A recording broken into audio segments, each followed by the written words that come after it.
Retour avec Jean-François, la COVID sous un autre angle. Oui. Content de vous retrouver, mon cher. Pareillement.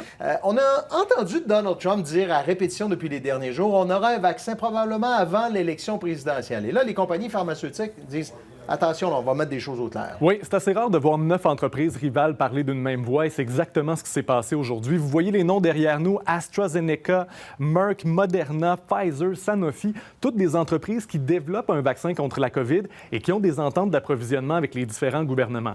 Eh bien, aujourd'hui, les PDG ont fait une promesse dans une lettre ouverte.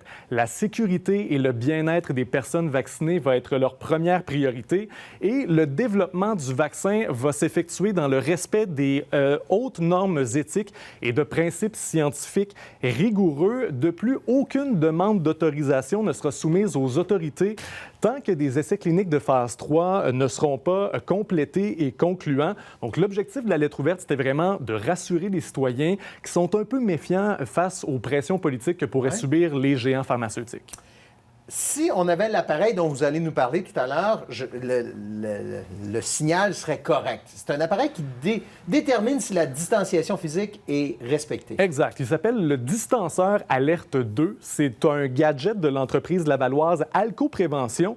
Ça s'adresse au commerce hyper simple. Vous le mettez sur le comptoir. Si vous franchissez la barre des 2 mètres, il devient rouge. Si vous entrez à l'intérieur d'1 mètre, il se met à clignoter et on peut même faire jouer un son si on le souhaite. L'appareil coûte 295 $. C'est disponible sur le site Internet de l'entreprise Alco-Prévention. Quand on dit que c'est très contagieux, la COVID, l'exemple qui vient est frappant. On est au Dakota, aux États-Unis, puis tout est plus gros aux États-Unis. La propagation aussi. Oui, il y a eu un événement du 7 au 16 août dernier. 460 000 motocyclistes se sont réunis à Sturgis pour la 80e édition du rallye annuel. Et les amateurs arrivent de partout aux États-Unis. Ils passent la semaine et retournent à la maison. Vous voyez les images, il n'y a pas de distanciation, il n'y a pas de port du masque, aucune règle n'est respectée.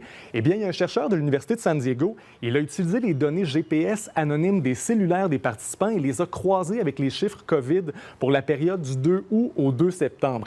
Et il a extrapolé avec ça que le rallye serait le point de départ de 260 000 nouveaux cas d'infection.